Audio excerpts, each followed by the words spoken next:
Today on the Being Whole podcast, we kick off season 3 with my sweet friend, Tiffany Williams. Tiffany, owner of Aud El Apothecary, believes that creating an environment internally and externally that is soothing and calming should be a priority in all of our lives. She believes that our mind, body, home, and soul are the core of who we are, and that it is essential that we nurture those sacred pillars of life. Specializing in mindfulness self-care, Tiffany teaches about the benefits of mindfulness and how to bring self-care into your everyday life. At Aud El, you'll find products to help ease you into a softer way of life, such as their new monthly candle subscription Lightbox. But you'll also find community, support, ideas, and suggestions, all designed to bring you peace and comfort. Let's dive into the episode. All right, as promised, everyone, today I'm here with my friend Tiffany Williams. Tiffany, welcome to the show. Thank you. I'm so happy to be here. We had such a nice conversation on my show, and I know this one's going to be just as good. Okay, so since you brought it up, tell everyone right now, where is your show? What show? Because we did have a great conversation. Hair Simplified is my podcast. I just started it I did a bulk of my recordings in the spring, and so they're trickling out now. I'm really good about doing the fun part of things and really slow at doing the things like the copy and the editing and stuff. So they're coming out slowly, but they're so good. It's been so fun. Conversations about self-care, taking care of yourself, really overcoming things, and just how people are transforming their lives every day. Yeah, I encourage everyone to go check it out. Again, it's called Self-Care Simplified, and we'll link everything at the end in the show notes. But we had such a great conversation, and I love the way that you're really just also trying to create this collection of ways that people can add to their toolbox, right? We all need tips and tools and tricks and resources to be able to care for ourselves and build some resiliency. So thank you for just putting yourself out there in that space. And I'm so glad you did, because otherwise we wouldn't have met also. I agree. It brought me so many fun connections. And it started from a place of exactly what you said. Like, I have all these tools in my toolbox.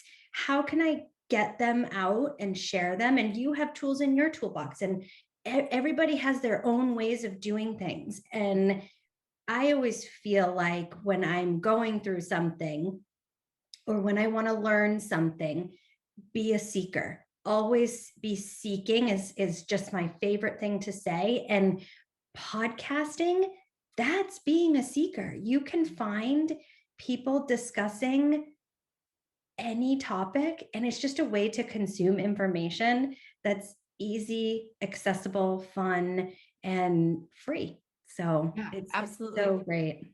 And I think it's the thing I like about it too, is that, as we've discussed previously, no matter what you need to hear, you can probably find somebody who's going to say it in a way that's going to resonate with you, Exactly. because not everything I say is going to resonate with somebody. Not everything you say is going to resonate with somebody. So that's the more we open up this space, the more conversations that we're having, you're just able to find different people who you might connect with, and people who you never thought you might connect with too. Right. So that's the beautiful space of it. Yeah. Yeah. Okay, so you have a podcast, obviously, but tell us a little more about yourself, your journey, your life, who you are, what you do, all the things. All the things. Okay. Well, I'm going through a lot right now. So this is kind of a great time to talk about it. This is a very transformative time in my life. I am a businesswoman. I own my own company, Aud El, and I have for 8 years. I love it. It's my life. It's after my girls, Audrey and Ellis. And I've worked really hard at my business, and on the outside, it looks all buttoned up and beautiful, but behind the scenes, it's always been very challenging for me. And a lot of things in life have always been very challenging for me. I think back to when I was a kid and the things I struggled with. I still struggle with it now. And I recently learned in my adult life, I'm 42, that I have ADHD. And to say I was shocked. I discovered this because my daughter's being tested for it as well. So I was just doing a lot of research about it. And I think there's a big stereotype around it. Like it's a trigger term. It's not even a great name for the disorder, you know? Agreed. And I think a lot of people think of, you know, Tommy from the first grade who couldn't stop talking or sit still and he's jumping all over the place, throwing dirt. That's what I think a lot of people think of when they think of ADHD, but that's not it for me. I'm a really calm person. I'm quiet. I'm an introvert, but there's like 10 radio stations playing in my head at any given time. Yes. And I start projects and have a hard time completing them. And if I'm not extremely rigid, things don't get done. My bills I have to be extremely rigid with my bills in order to get them paid. And so when I look back on my life and my time as a businesswoman, if you had known me over the past 8 years, you would have heard me say, I'm a terrible businesswoman. I have no business owning a business. I always mess up. Why do I suck at this? I only like creating. I only like the design part. I just can't do this. And now I'm just so much kinder to myself. Yeah. And I think nothing is wrong. Look at this business you've created. Yeah. With this undiagnosed disorder that you've been living with since you were a kid. Yes. So it's been such a transformative time for me, just looking at my life, looking at my lifelong patterns and how I have adapted to this without even knowing it. And I always thought, oh, I grew up really dependent.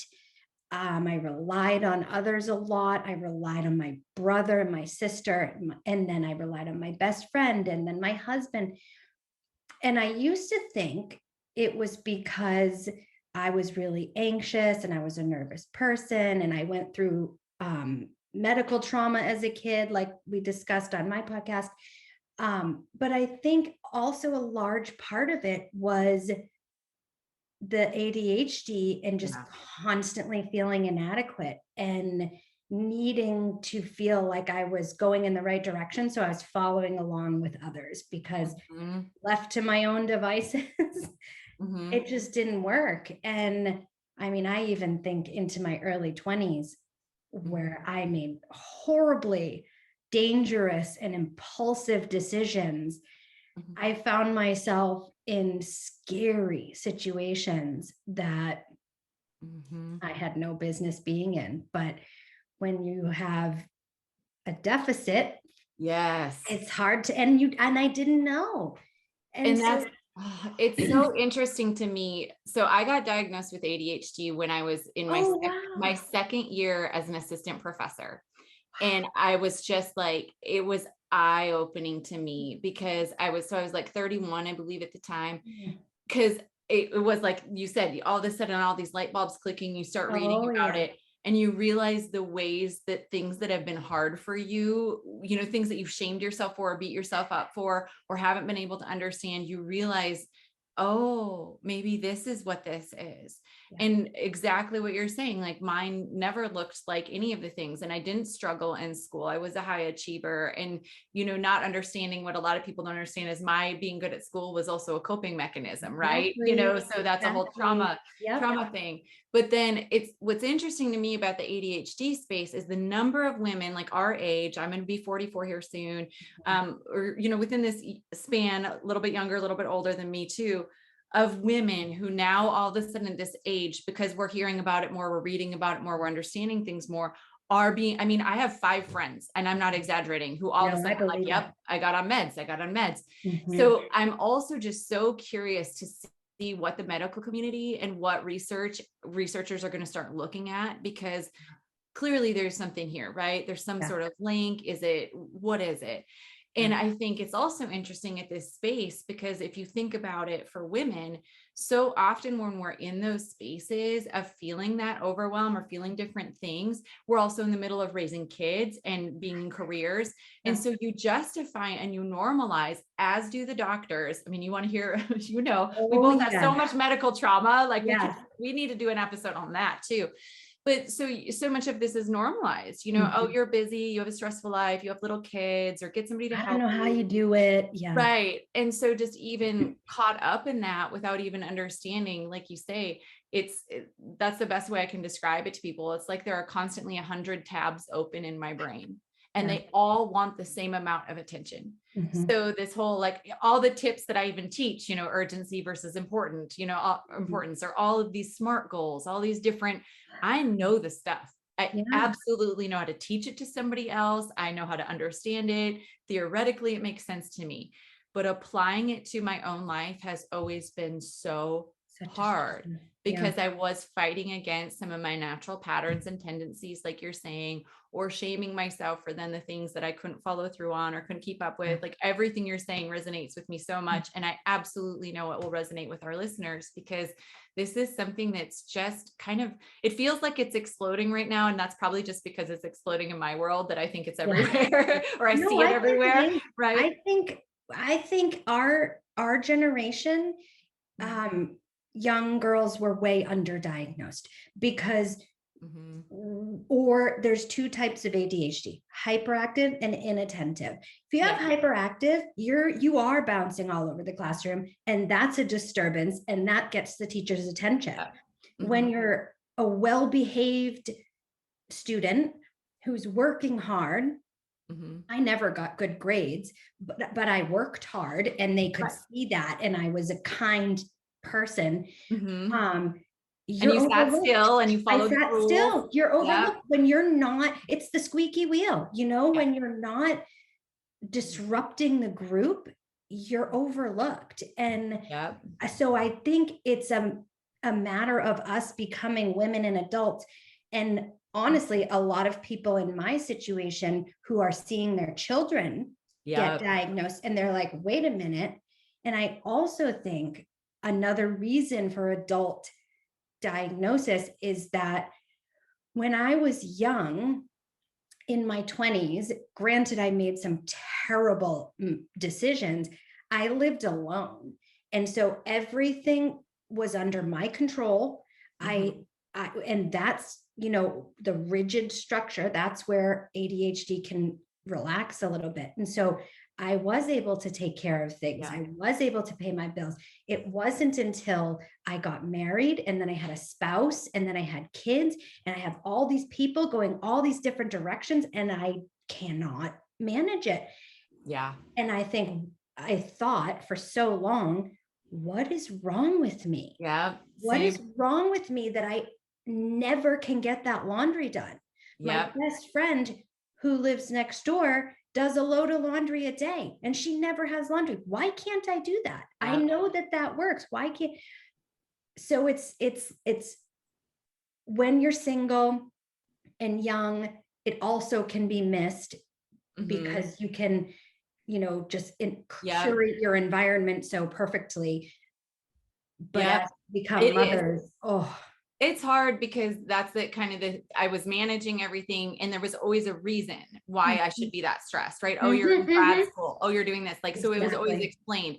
And then honestly, it wasn't until I got diagnosed, but then I also was diagnosed with lupus shortly thereafter. So Yeah. then the lupus treatment kind of overtook anything. I was on some meds and things like that, but it's just been for the last decade kind of this hit and miss, if we're going to look at the ADHD, if I'm not, if I'm going to take meds, if I can't. Yeah, And I'm so thinking really the trying to same. manage it. And so during that time, then I also got a divorce and became a single mom. And so when you talk about that rigidity of scheduling, when you talk about what for me, then my emotional reactivity went way up. Now, some of this was I already had emotional reactivity that I needed to deal with from my trauma. Obviously, I think everybody who's ever listened to this podcast knows that. Yeah. but the bigger thing for me that I couldn't ever figure out was why, like, disruptions to the schedule, or why knowing when things were, like, I started to feel like I had control issues. but I teach about control. So I was like, no, that's not it, you know? Yeah. And what it was is that it's my brain is always so overwhelmed and it's trying to manage all of the things that even one tiny little thing that comes up, and it can be a good thing. It can be Oh, like yeah. somebody wants to take you to lunch today, and I could be like, oh shit, okay, I got to do, like, it's what it feels like inside and what my brain is constantly trying to manage. So during that space, then too, when we haven't had good conversations about ADHD in women, when we haven't had good conversations about what this looks like, or when we have so many people who don't know, Mhm. you do have this thing of like, okay, I feel like I should be keeping it all together, or I'm trying to, but then you have this inner voice of inadequacy or of failure or of shame of the things that you haven't done. Why is this other person? Why does that work out for them? Or you're feeling that constant overwhelm, like this is just my life and I don't know what to do about it. And really understanding too, then that these things then have become coping mechanisms. We learn to manage them, and we're not always managing our own ADHD or whatever it is in a way that's beneficial to us either, right? We're trying to map ourselves onto how other people do things. Especially if you didn't know until you were an adult, you developed these coping mechanisms subconsciously, and they're so ingrained by the time you're in your 40s or 30s that it's hard to undo them as well. But I feel like one of the big things I say a lot is slow living, like really slowing way down. And everybody can benefit from that. Everybody can benefit from mindfulness and meditation. And I talk a lot about that. And I realize now that was a coping mechanism for me. That was something. So when you have ADHD, you make quick decisions. You don't slow down and think things through. So I have a rule now. I won't answer an email for 24 hours. I won't, if it's like an opportunity for something, or I'll slow down, give myself that space, and move towards it with a clear, not crazy, cloudy ADHD mind. Right. But that's a pillar to my business, is the slow living. And I didn't even realize that I leaned into that for my own, as a coping mechanism for myself. So it's a good one. But it's just, there's so many pieces to it also. Yes. I really, it's, at first I wasn't sure if I was ever going to say anything out loud to the public, because I just felt like, oh, I don't know, what will people think of me? Yeah. Just that old young kid inside that's constantly worried about what Jenny's going to say about her. And then I thought to myself, well, if my child has to live, like, there's nothing to be ashamed about. And maybe me saying, hey, I have this, will make someone think differently about it and change the stereotype. And because it's, my daughter is also really quiet and shy, and she's not on paper what is portrayed. And so it just can look so many different ways. And we need to, I don't know if I don't know. I feel like we need to show it more and Yeah. not feel bad about it. Yeah. So Well, and I think, oh, go ahead. I was just gonna say, I have a product-based business. I sell candles and bath products and stuff like that. And with the discovery of this, I decided to shift to a subscription-based business, where I'm going to do like a candle of the month, and you're going to get like a mindfulness self-care virtual workshop every month. But I came to this decision because I realized my business wasn't where I wanted it to be, because it was being run by someone with ADHD. So I had all these different products, all these different ideas of going in a million directions. And my brother said, why not just a subscription box where it's one product? That's it. It's your favorite thing to do, is to create this product, this box. And so adapting your life, I mean, so lucky I have my own business that I can do this, but there's nothing wrong with talking to your boss about it, coming up with accommodations. There's nothing wrong with that. And I want that for everyone who has suffered silently. Me too. Feeling really bad about themselves. No, and it's so interesting. I didn't know we were even going to talk about this today, and I'm so grateful we are. And I just had made a reel a few days ago about like meet my ADHD, and I don't even know if I posted it yet, but that it's a picture of a bunch of notes because I was in meetings all day. And I mean, you can see, I'll show you, like there's always doodles and flowers. And so my last boss before I quit the university, the last boss that I had, I remember when he started, I told him, I was like, look, just so you know, when we're in meetings, you're going to see me drawing hearts and flowers and doodling, and it's going to look like I'm not paying attention. I was like, I'll even sit next to you if you want me to see that you know that this is happening. It's like, but this is how I listen. And like, I tell my students that. So for me, it's like, I know my coping mechanisms now, or I know the ways that I can manage things. And one of them for me is if I'm listening, but I'm not doing something like doodling, or that's why you see here, like I'll fidget or I'll do this. If I'm just blankly staring at you and not doing something with my hands, I'm probably not hearing what you're saying. Yeah, exactly. And exactly. That's where I like, I had to stop wearing bangle bracelets to teach. Yeah, because I would sit there. So I got all the string ones and I would sit there and play with them. But for me, then it was saying that to my students, or saying that, like I said, to my boss, being open about that, like, hey, look, this is what I'm doing. And I'm telling you this so you can understand what I'm managing. Because otherwise you might look at these characteristics and you might think, oh, I'm nervous, or, oh, I'm not paying attention. It's like, no, I've just learned that these are the ways that I can truly tune in, or what have you. How I pay attention. And I think that even that, being open about the ways that you manage, like you said, having the conversation, being able to say, yeah, these are some things that have tripped me up in the past. These are some things that I want to change going forward, or the ways that you have to change your business, or what have you. Yeah. And that part of the conversation, I think, especially as more people are finding this out kind of later now in their lives, really being able to understand that there is still hope. Then it's not like, oh, I've always done this way. And oh my gosh, because it does feel kind of devastating too, when you find out. It does. I felt at first, like happiness that you have something. Yeah, I felt happy. Like, oh, this is a very good explanation for my entire life. I also felt sad that I suffered so much and really struggled my whole life and didn't know why. But then I felt really strongly that we could make a difference to young kids now who are growing up with it. And not only that, but other adults. Like my brother and I talk about this. He's like a VP at his company. He has people that work under him. So me talking to him, he can adjust the way he handles things. And just the more it's part of the dialogue, the easier it will get for people to. One of my daughter's biggest struggles is she has a lot of accommodations, but she's too anxious to ask for them.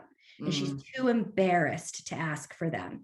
And that is a problem. That's a problem with adult women, likely men too, but in the workplace, if you need to set alarms on your phone throughout the day to remind you for things, that's what you need. Sorry if it bothers someone else. Like this, we all need to get to the point where we know the accommodations we need and we use them. And there's no stigma attached to it. I know that's a long road, but that is where we need to go. No, I agree. It's especially as things have gotten, the world has just changed a lot again for most people in the last few years. And so people are feeling overwhelmed. There's so much uncertainty, things are up and down. And so even if you had a slight tendency toward ADHD, it's for most people ratcheted up a little bit, right? So I think that then too, in turn with that, our nervous systems ratchet up, right? So it's like, even if you can mentally think, oh, this is what's happening, here's what's going on, you might not understand the ways that your body is responding, you know? And so for me, like you had said too, for so long, I was like, oh, I must be having a panic attack, or, oh, am I having anxiety right now?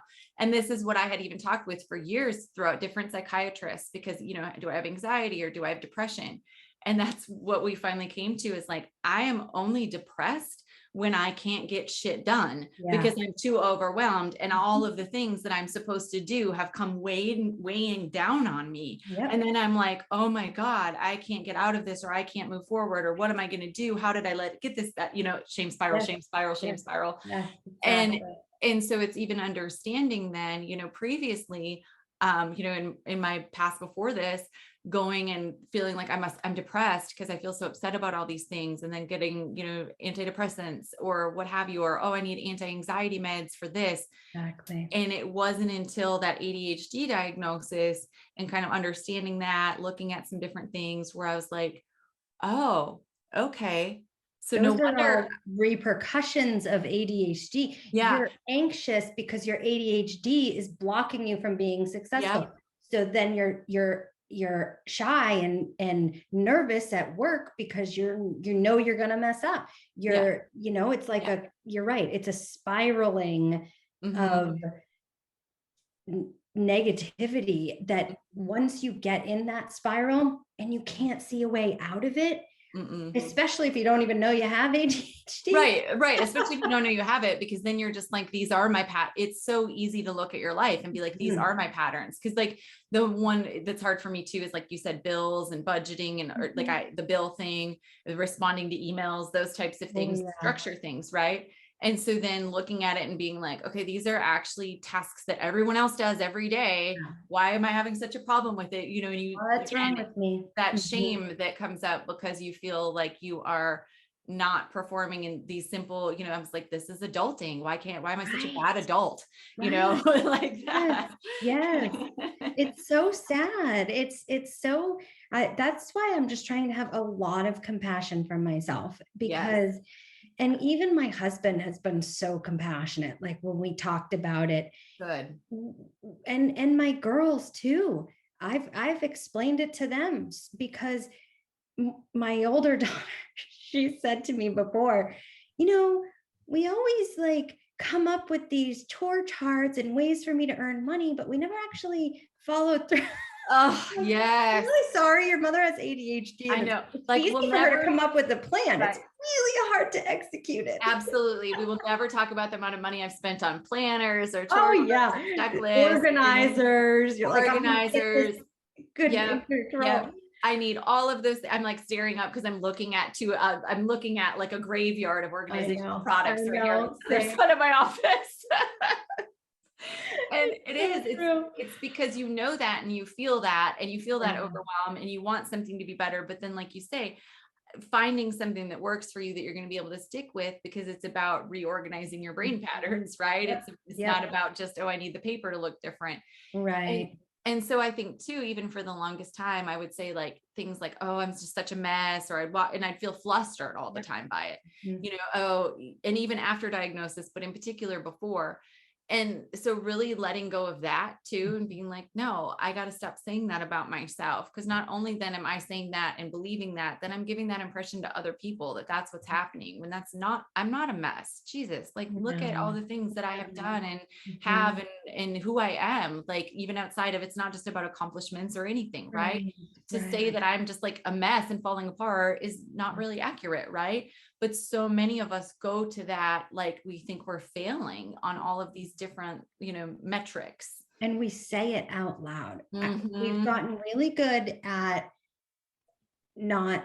acknowledging that we shouldn't talk shit about our bodies. So we don't go around in front of our daughters and say, oh, I'm so fat today. Yeah. We've come a long way with that.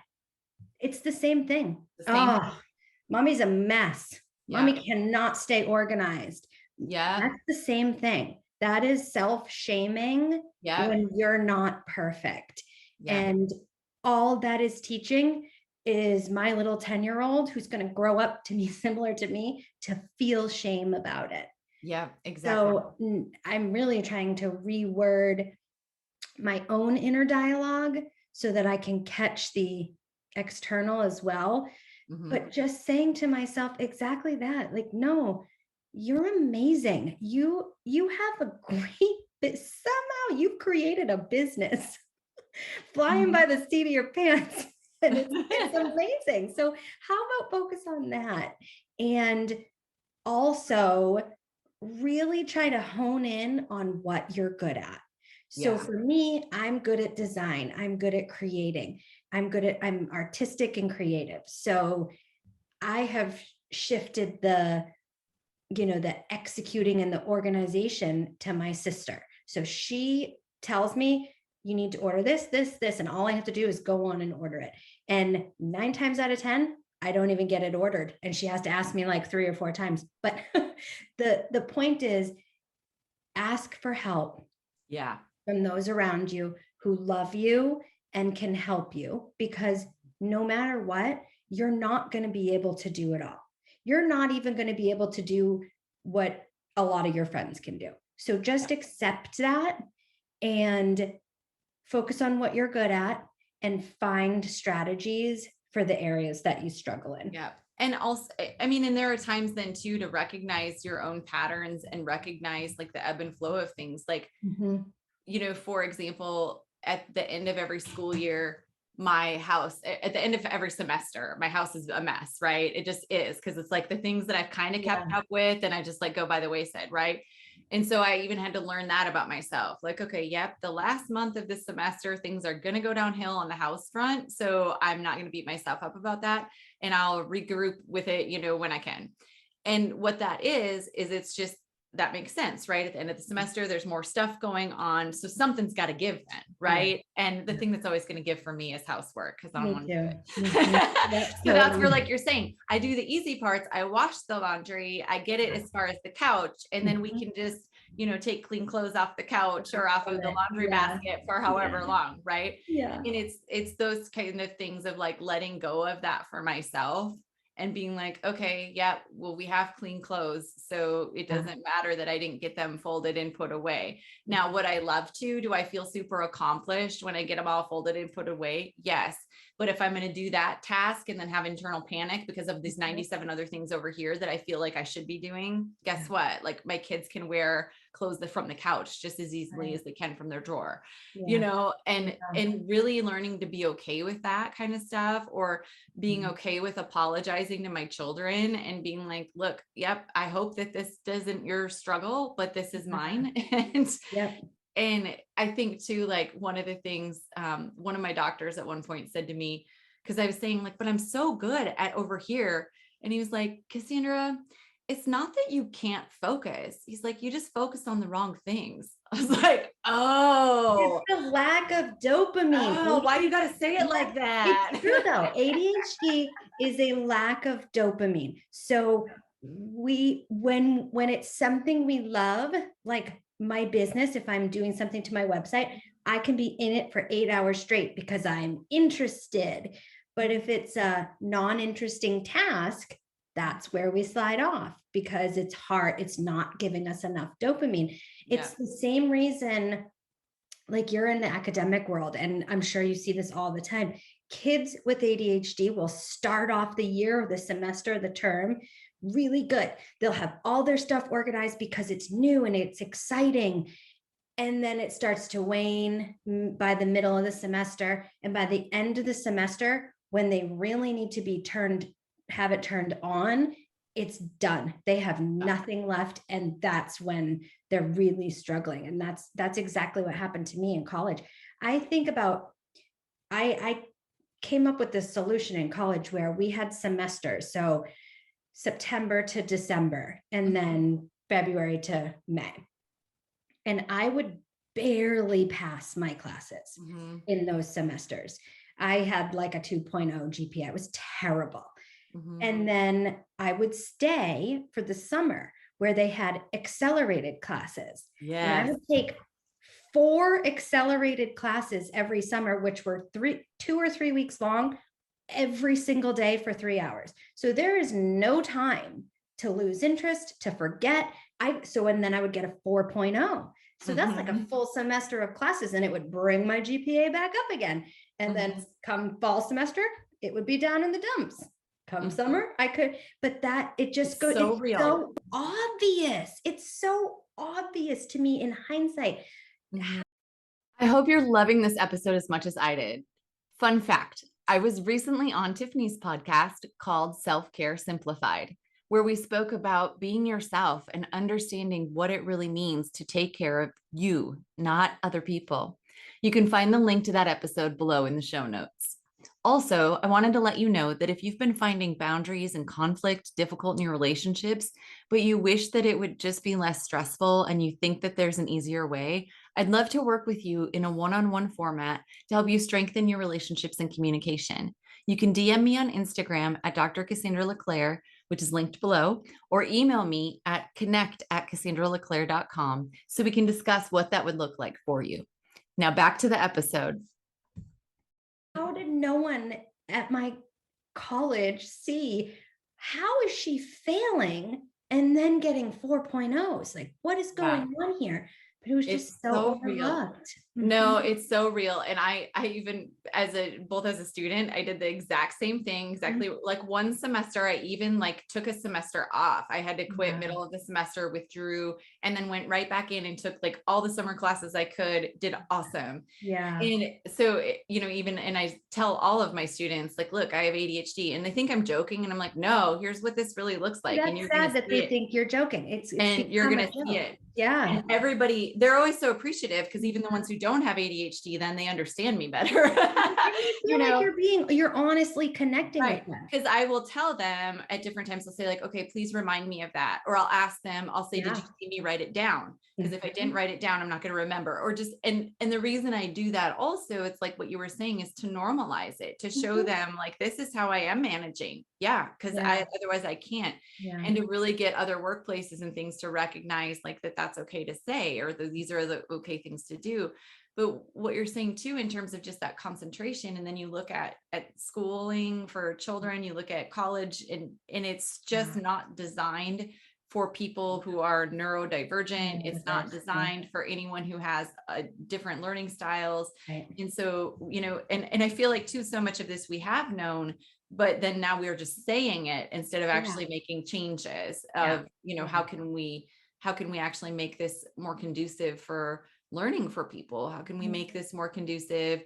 And so that's where it's wonderful to have these tips and tricks and things that we can all think of too. But I really hope that the bigger conversation is, again, what are some of the roots of this, or where is this coming from? And how can we start to change some of the structures and systems to be more supportive of people? Yeah, exactly.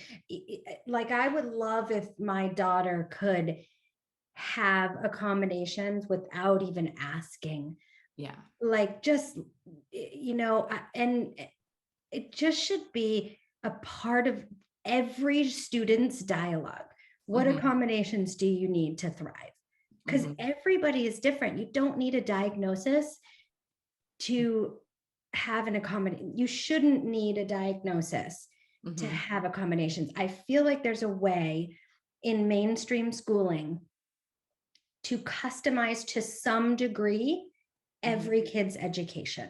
Well, that would require, resources for teachers. Yeah. Right? I mean, that's what it comes down to too, right? Because you talk to teachers and they're not opposed to that. Like no teacher I know is opposed to getting the kid to learn in a way that's going to be best for them.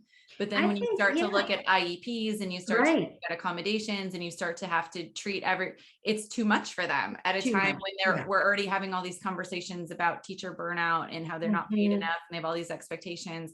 So it's like, it really is possible, as you said. And that's why it needs to be part of the dialogue. My older daughter doesn't need an IEP, but last year she had an English teacher who let her put headphones on to do her work. That's an accommodation that helps her drown out the noise, focus better. That's just something her teacher noticed about her and let her do. So if it was more part of the conversation and teachers were able to say to kids how, what would be a good learning environment for you? Do you need to go sit in the back with the board up so that you're focused? Go do it. Just a little more flexibility with all kids will help, especially the neurodiverse kids, access their accommodations easier. Like my daughter, some of her accommodations are like, she can leave the classroom and take a walk anytime she wants. You think my 10-year-old daughter with social anxiety is going to be like, I need to go take a walk? No, never going to happen. She's going to panic in her head and force herself to sit there. But if everybody was kind of like doing a little bit of their own thing, I don't know. I just feel like normalize that we're all different and that we all need different things. And it doesn't matter. It's not that you have a disability and you don't. It's just we're all human and we're all different. And that's amazing. I have one of my best friends is a teacher, and she also struggles with some of these things. And so to hear the ways that she does do that in her classroom, it's so beautiful and it's so encouraging. And I love just listening to her talk about, well, this student, here's what I do for them. And she's telling me about her day. You know, she doesn't even know if she's telling me what she's doing. And I think that, you know, that's the thing where you said embedding it into the conversation, having this be something that we're all aware of, because the people who I know who are really good at it are the ones who are also struggling with it. Like I said, the only reason we're motivated, right? Because I'm like, hey, yo, I see you. I see you over there, see what you're doing. And I think too, like really having that understanding. Actually, I had a not so good experience with somebody about it about 6 months ago, because I had said, you know, if I don't respond to you, please write me back. And I tell my students that all the time. I was like, I am not ghosting you. I swear I'm not trying to ignore you. Please just write me back. If I don't, like, if it's been a few days, like write me back. And this person was like, why is it my responsibility to remind you of something that I've already done? I was like, okay, I get that. Valid. Like, you've done the thing, you've asked me, you've reached out, and you're waiting on me, and you don't want to go through the next step because you've done your part. I understand that. However, exactly. I'm like biting my tongue. I'm real sorry my disability is an inconvenience to you. Yeah, I was like, okay, all right, cool. So, you know, it's just, it's because so that the was universal expectation is that you don't mess up. It's not my responsibility to remind you. If you forget, that's your mess up. Yep. And then you're a flake, or you're this, or you're not organized, or you're not whatever. And so that was an eye-opening space to me. So I've seriously considered putting something like on my email signature, like that just is like, you know, if you don't hear from me in 3 days, write back. Because it's very rarely anything other than sheer overwhelm, or I've looked at something meant to go back to it and then just don't. And again, I understand why that can be frustrating and annoying to other people. Definitely. I get it. But hey, guess what? There are probably things about those people that frustrate and annoy me too. And I'm not, you know, so. And it's the collective. It's all about the collective, all of us as a whole. Is it really that much of a burden for you to spend 30 seconds saying, hey, I never heard back. Did you get my email? Yeah. Is that really so much of a burden? No. And if we approached all of life that way, so in Buddhism, there's a big focus on intention, other people's intention. You want to wake up in the morning and know in your heart that your intentions are pure and good. And this person that you're encountering, their intentions are pure and good.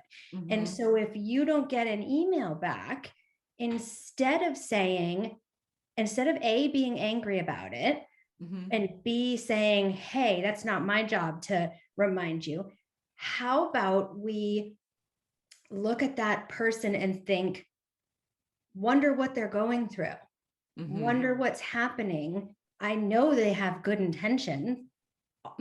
I like to believe all human beings have good intention. So maybe I'll shoot her an email and say, hey, just want to make sure you got my email, especially if you've asked for it. Yeah. Asked her to circle back. And if I've said this like 3 times now, but this is why it's so important to talk about it. It is. And we tend to personalize things in other people too, right? So it's just like we, you know, a lot, and I talk about this with a lot of people. I know you have as well. Like, we're so much more likely to, like, if something like happens to us and we can't respond to somebody, to know like, oh, it's because I had this happen or what have you. But then a lot of times for other people, we personalize it to be about some flaw that they've had, or some, character, flaw, or something about them, right? Yeah. Oh, that person, or they're disorganized, or they didn't do this, or whatever it is, right? As Yeah. opposed to doing exactly what you're saying, not assuming that the other person has a character flaw, instead assuming that they're busy, or not assuming that they're a terrible person, instead assuming that they're managing something else. Yeah. And I think we're getting better at doing that in a lot of ways with people's Yeah. emotions or other things. But when it comes to productivity and Mhm. tasks The and bottom school line. and work, Mhm. we are not good about it then. It is No. at all. And so I think that Yeah. that is something Fast where, paced. Yeah, it's fast paced America. It's Mhm, just very, you're right. It's about the end goal. It's about the bottom line. It's about what do you give me? What's in it mhm, for me? That is the mentality here in our mhm, culture, is mhm, every man for himself, mhm, climbing to the top, but that's not the way to happiness. That's not no, the way to peace. And mm-mm, it's certainly not, mm, you know, going to help our current situation of division and nobody getting along. It's just, no. whew. No, I think acceptance and understanding, not only when it comes to ADHD, but obviously just in general, In is so general. huge, Mm. and that's something too, where obviously with ADHD or with other things, a lot of times stress can worsen that too, right? And I think we can all agree that it has just been a more stressful world for many of us for a lot Mhm. of different reasons over the last few years, right? So even having that grace and understanding for yourself and for other people, Yeah. like, yeah, look, like I absolutely still barely know what day it is, Right. and some of Right. that is my Right. ADHD, some of that's the pandemic time, some Yeah. of that, like now my new world is like, I guess I'm just never going to know what day or time it is, Yeah. right? Yeah. And it's true though. Like I even say to my kids, if someone in their class is being unkind or there's a bully, or of course, if they hear things on the news, I always tell them people aren't mean unless they're hurting and unhealthy. Yeah. And that's the truth. That is the truth at the end of the day. If you're happy and healthy, you don't hurt other people. Mhm. So Yeah. if we can approach everybody, even those we strongly disagree with, from the place of compassion, which I know is very difficult in some situations, but that person is unwell. Yeah. And we have to Mhm. put our loving energy in that direction. It doesn't mean walk in that direction, it doesn't mean engage in that direction, but It doesn't mean over accommodate that person. no, It doesn't mean any of nope, that. Yep. no, it doesn't mean tolerate Mhm. that behavior, but just knowing in all of your interactions with other people that when they feel good inside, they do good. Mhm. So it's sad, actually. It's really sad that a person can be so unhealthy that they behave in a certain way. Um, and if that's what we're, so now, when my kids encounter someone at school, that's their first thought. Their first thought is not, oh, she's so mean. It's, I wonder what's bothering her. And Yeah. I also think there's something to be said about that level of curiosity, because Yeah. when someone on the other side treats us poorly, our mental instinct is to shut it off and run. But if we, I mean, I'm not saying to engage to any degree that you're not comfortable, but like just even mentally thinking, I wonder what's going on there, is helpful. It's a great first step. It's a great first step too, because not only for the other person, but then for yourself too, right? Mhm. As opposed to being like absorbing that from them, Right, right? As opposed to exactly. taking their words and having them affect your Yep. truth, taking their words and having it affect your self-esteem, Yeah. and having it, or taking something that they've done personally and Mhm. feeling like, oh, why are they mad at me? Or why did I do this? Or I guess I am ugly, or whatever it is, Yeah. right? Yeah. And I think too, really being able to understand that. And then as you're saying too, you're definitely not saying, okay, yeah, we have to accept everybody and all that they do. No. No, that is not the message. But just having that understanding then of where people are coming from and what that maybe looks like for them. Mhm. And that doesn't mean then you have to accept their behavior or excuse it away, but just really also instead of starting from that place where we're like, oh yeah, they're a bad person or they did this, or gossiping about people or calling Right. them names. Right. So often that's just people's go-to as well. And as you said, thinking about the collective, that's only adding to our negativity and toxicity, Exactly. that it's not the way for us to move forward and to heal, and it's just not. It's not. And to circle it back to even to ADHD, a lot of people with ADHD have rejection sensitivity. Hmm. So if someone is mean or Hmm. unkind, exactly like you said, we internalize that, and we really, it's hard for us to take. If my husband gives me a suggestion while I'm cooking, Hmm. I just can't handle it. I feel like, what, you don't like what I'm making? Like, it really bothers me. Hmm. But if we work to not internalize things, Hmm. and looking outward, back to like trusting the intentions of people and just believing that everybody has good intentions, the politician that you hate, don't internalize that. Right. The woman who is rude to you at Starbucks, it's not you. Don't internalize that. Your Hmm. husband commenting on your cooking, his intentions are not to hurt me. If they are, there's something, he's not well. Right. Right. He's If not well. So it's not me. yeah, It's not yeah, me, which with people with ADHD, it's really, we get stuck in that, what have I done? What's wrong with me? You yeah, know, yeah. cycle. And I think, thank you so much for just opening up this conversation and for really being transparent about some of the ways this shows up for you. Because I do think that even if somebody doesn't have a diagnosis, a lot more people are feeling kind of that overwhelm, verge Yeah. of burnout, Mhm, that feeling of like everything's right up here. mhm. And understanding how you can manage that for yourself is so important, because and this is where, I know a lot of times social media, we all have a love-hate relationship with it a lot of times. But again, that's to when you can curate your feed, or when you can follow the people. There are a lot of, I haven't dug into it yet because I'm still trying to learn TikTok. Oh, Um, I and know. I say that it's mainly because I'm avoiding getting on there, because speaking of It's focusing a on, black hole. then I'll be like, I'm my son. That's why he doesn't want me to be on TikTok. Cause he's like, you will be that person in the corner rocking back and forth because you've been watching it for like 8 hours. He's like, Oh my God, yes. I'm like, how is it 1 a.m.? Oh shit. focus. It just might not be on the right thing. So my son is like, Mom, we still need to eat. There's a Yeah. lot Yeah. you have to do in life.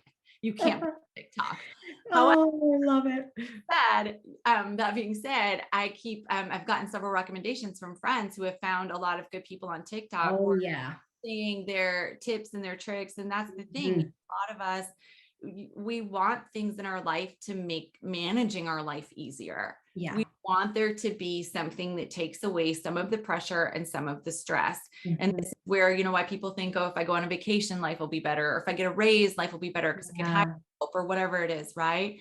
So really understanding then, okay, yes, a raise and a vacation, that would be lovely for us all.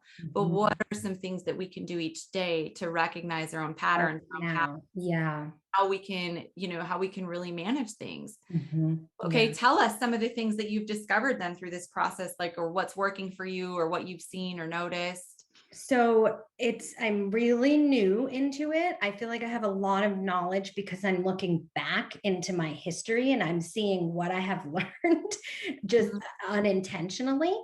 Um, So I will say again, being a seeker, even if that is on TikTok, it is following accounts that are going to provide you helpful value.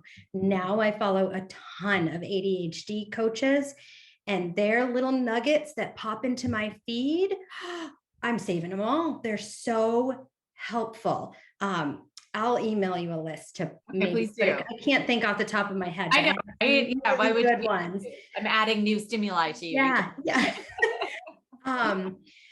Also, self-compassion, acknowledging that I'm going to make mistakes, and that's okay.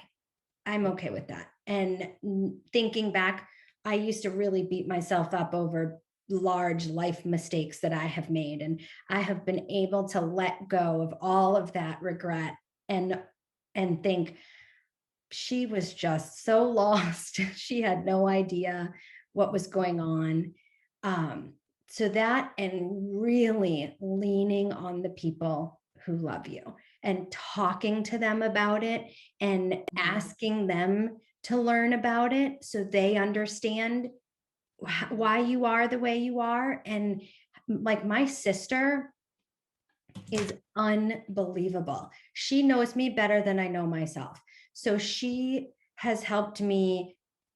I just can't even list the ways. She is just an angel on earth, and I would be so lost without her. But she, if I have discussed something with her, like all of my medical appointments, for example, she knows all of them. She knows when I have appointments.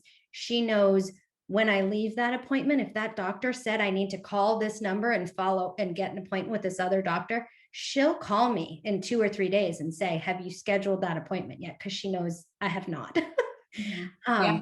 So really just leaning on your community and the people in your inner circle who love you and want you to thrive, opening up and explaining to them how this shows up for you, so that they don't think, oh, you don't have ADHD, you sit still. So they know really truly what it is and how they can help, because people want to help. They really do. And just talking about it, just, I think, like you said, I said to a woman the other day, if you don't hear back from me, send me another email. And I feel okay saying that. I used to make up excuses. I used to say, oh, this came up and really I had just double booked myself, or this or that. And it's just easier to be honest. Just be honest. And then you're not in a scramble, trying to unmess a thing. Absolutely. No, and I think too, for me, I understand there's a school of thought of people who would say like, oh, if you tell people these things, then you're leading with your weaknesses or whatever. But here's the reality of it for me. If I'm transparent about that, and if I say to somebody from the get-go, hey, yeah, and if I don't respond to you, please let me know, respond back, then I also feel like I'm saving them energy, right? Because then they're not sitting 100%. Yes. thinking I'm mad. They're not sitting there for 3 days thinking like, oh, this, and they can literally go to their email and just hit forward on that message, right? And again, not like I expect everyone to manage my life for me, but I just think that there are different ways where, we can, if we recognize ourselves and can have some grace for ourselves, and then ask for that grace from other people as well. And showing other people you giving yourself grace. Yeah. That is not a thing we do enough. We don't show the world that I am going lightly with myself, that I'm forgiving myself. We don't. And that's something, it's so funny because I always get onto my students for apologizing for everything. But mainly everything I get onto my students about is because it's something I struggle with. So it's easy to tell them, but apologizing so much. And so that's something with ADHD in particular. I was always apologizing for everything, lack of emailing, overscheduling, canceling plans, whatever it is. Right. And so for instead really trying, and I'm better at it with some people than others. So it's still a work in progress for me, but instead of saying, I'm sorry, like, Thank you for your patience, or I appreciate your understanding. That's one thing I've used a lot. That's a I good one. appreciate I say that a lot. Yeah. thank you for your patience with me. And Mhm. really just, because that's the thing. I am sorry. I am sorry that I have caused, if I ever cause anybody any sort of anxiety or frustration or whatever it is because of my Mhm. behaviors, right? Right. But also then continually feeling like I've done something wrong by apologizing when it's like, I didn't do anything wrong. Like my brain literally thinks differently than yours. I'm sorry. Mhm. If you were bleeding, Mhm. this wouldn't be a conversation. Right. I wouldn't But say I'm sorry. Well, I'm maybe I sorry would. that Maybe I'd I'm apologize if I got blood on your carpet or something, right? But but just, yeah, if you were bleeding, if it were a physical ailment, Mhm. nobody's going to think twice about it. So just even Yeah. recognizing that this is something that a lot of people are dealing with that. And if you see people who you think might be dealing with some of these things, also finding ways to have a conversation with them about it. Yeah. Because again, I don't think a lot of people, I think the diagnosis is just going to keep increasing because I think more and more people are like, whoa, that's what this is. That And then I'm going resonates. to be real curious again about what studies are going to come out about environmental factors and about all Yeah. of this. Like, how much of this problem are we creating for our Mhm. species, I know. It's true. I know. Yeah. Oh, Tiffany, as always, it's just such a wonderful chance I get anytime we can talk. I I love our agree. conversations. I'm so grateful you came on today. And I feel like we only talked about two things, and I have so much more that I want to talk I about. So know. obviously, we'll have to just keep having these Do it conversations. again. Yes. So remind everybody again where they can follow you, find you, work with Okay, you. so my business is Aud and L, AUDANDEL. And I'm on Instagram as Aud and L, Facebook is Aud and L, and I am doing like the candle subscription. So if you're into that, and this new box is called Light Box, and I am so excited about it because one of my best friends, Kelsey Letgo, who's a life and transformation coach, she has done so much for my personal life. She's creating a custom workshop every month for Lightbox. So you'll get your box with your big, amazing candle in it, but also a card with a QR code that opens a virtual workshop that you could do at any time. And it's all about just self-love, mindfulness, good living. She's a gem. The whole box is going to be amazing. So That's so wonderful. in I'm right really excited now. for you. And I thank you for sharing too the evolution of how that came to be. Mhm. I'm Yeah, excited. I'm excited to see how this changes your business for me you too. too. And Yeah. changing some of your mindset surrounding all of those things that we've talked about too. I think it's Yeah. just going to Yeah. flourish in a new way. So I'm I excited hope for you. so. Thank you. Thank Awesome. you for Thanks. having me. I loved Oh, being of here. course. And I can't wait till we can meet in person. We're I going to know. I happen. know this fall. Yes. Thanks again for listening, everyone. Thank you, Tiffany. Have a great day. Okay. I loved so much this conversation with Tiffany today. Here are a few of my favorite takeaways. Number one, ADHD has an unfortunate stigma attached to it. Not everyone is bouncing off the walls out of control. Some are introverted and calm with too many tabs open. Number two, life circumstances can almost always justify your overwhelm. So the possibility of ADHD isn't the first thought for many. Number three, sometimes forcing yourself to make decisions slowly when possible can be a pivotal change in how you run your business or live your life.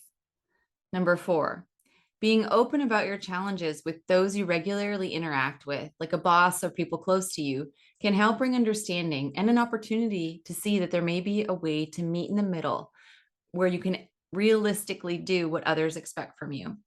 Number five, hone in on what you're good at and delegate anything else you can, because there is no shame in asking for help. You won't be able to do everything, even everything that others can do easily. Number six, when noticing someone else being a bit harsh or unkind, learning to come at it with a curious point of view and wondering what is going on behind the scenes can help you humanize others without defining them by their decisions. Thanks so much for listening today. I'm really grateful that you spent time with us. Until next time, have a great day.